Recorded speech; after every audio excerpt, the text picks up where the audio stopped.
we will get to our fun Thanksgiving segment where we take an NFL fantasy player and compare him to Thanksgiving foods. And so, although I'm not Mr. Turkey, I prefer ham. We will begin with the food that seems to be the key part of a Thanksgiving feast, and that is the turkey. And in some ways, they're boring. This player is boring. Turkey can kind of be boring. There are more exciting items on the table, more exciting players in the league. But this turkey, this player has been a workhorse, always reliable, shows up, kind of what we were talking about during our breakout. And the two names that came to mind for me this year in particular, Breece Hall and Derrick Henry.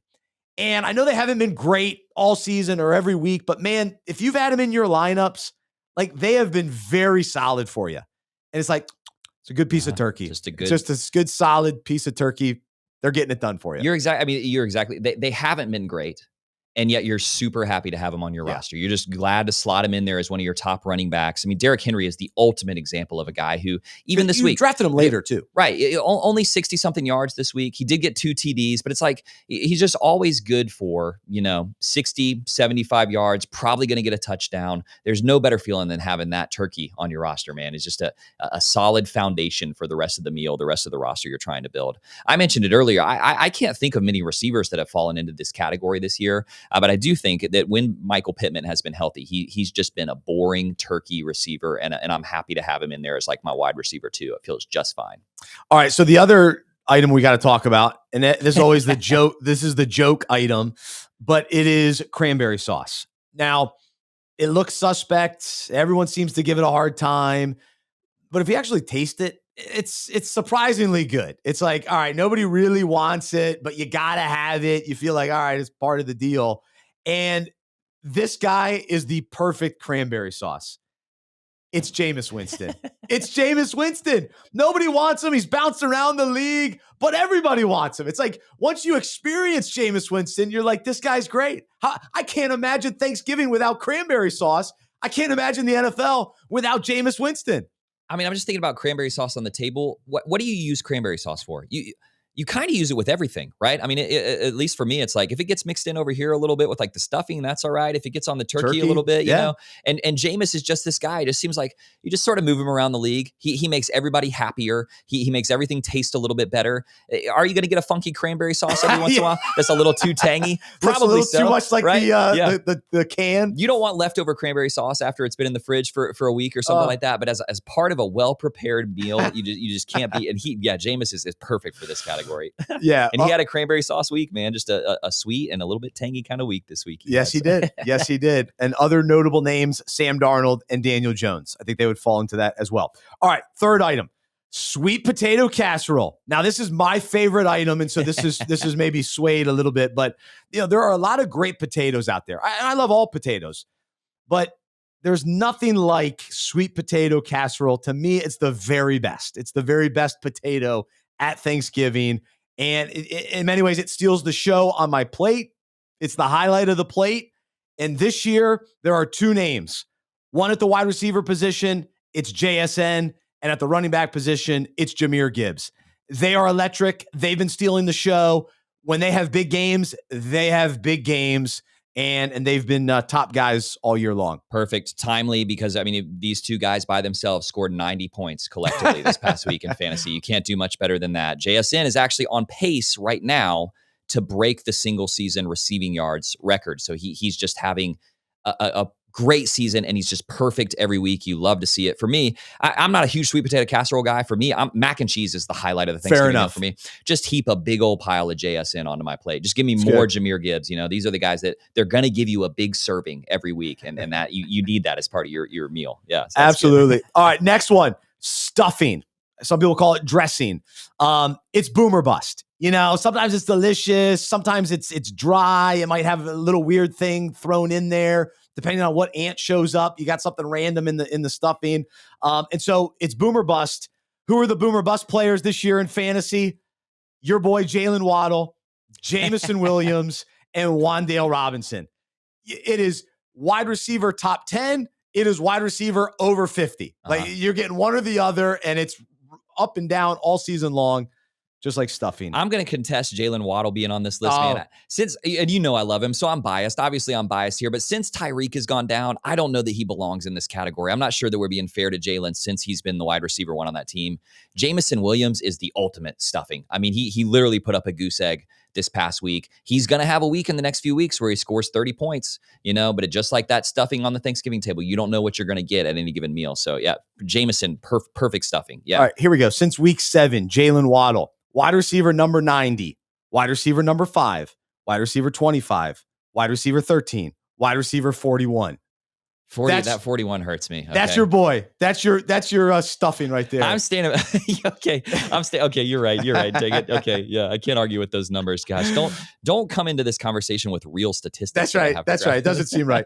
So the other thing is gravy, right? It's nice to have, but it can take over if you overdo it. Like I know people like to put gravy everywhere, but if you load it up too much, then it gets a little soggy and you got to be careful. So you can't go crazy with the gravy.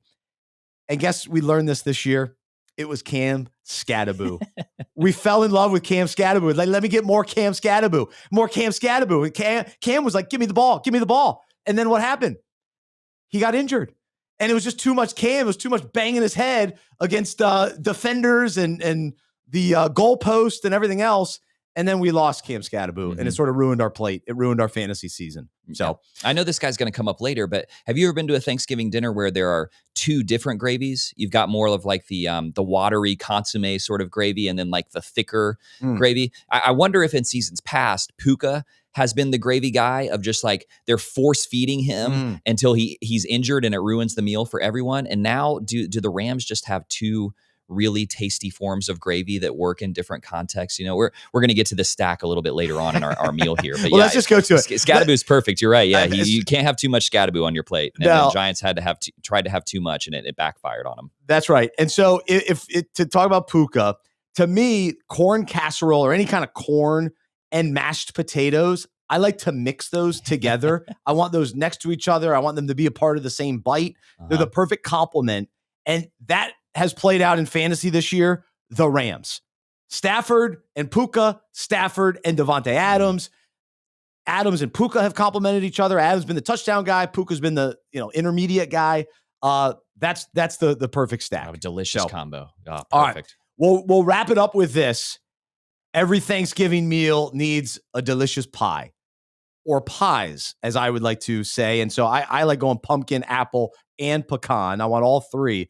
But this year, the top running backs in the NFL are like pie, because there are a lot of different options, but they're all great in their own way. They've been great so far this season. And so to me, pumpkin is still the best pie, and CMC is still the best running back. When he's healthy, he's still the best. To me, apple pie is that classic, typical pie. It's like, it's, steady, solid. Jonathan Taylor's that guy. Like he's your typical kind of perfect shaped running back, and speed and size. And he's been steady all season for the Colts. I know last week was a little weak, but then you got pecan pie, and it's usually sort of like an add-on pie. It may not always, be the main pie. Like, oh, we only have pecan pie. And so Jahmyr Gibbs is also that, because you do have David Montgomery, right? Right, yeah. So he doesn't have the backfield all to himself, and pecan never does either. And then cherry pie, it's like, really? Is cherry pie actually good? Like, do we wait? Is that like no? It is. No, really, it is good. It's awesome. To me, Devon Achane is that.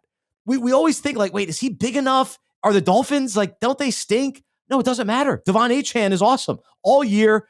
And when he's out there, he's fantastic. And if you actually dive into some cherry pie, it's really good. You want it. And then the last one, sweet potato pie.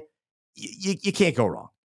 Again, I love sweet potato in whatever form, but in pie. And then Bijan Robinson, you can't go wrong with Bijan.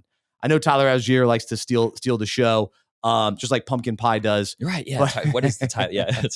But Bijan's always solid. So That's man, it. That's this year's Thanksgiving Can I ask you comparisons. a perfect list? I love what you did there with the running backs and the pies at the end. It couldn't make it any better. I want to know your real Thanksgiving meal coming up this week. Which of these pies are you the most excited about personally? The real pie, not the player. I've been craving apple pie. All right. I want a good apple See, pie. I So I love made a apple push for apple pie this year. I think pecan is if I could only have one pie. But man, now I'm thinking about pie. Yeah, as long as I've heard that all three are on the menu. Very excited about that. On my Thursday menu, Friday menu, ham, turkey, and fried chicken. Ooh, I'm loaded all up, right, baby. Good week, man. Let's Here we go.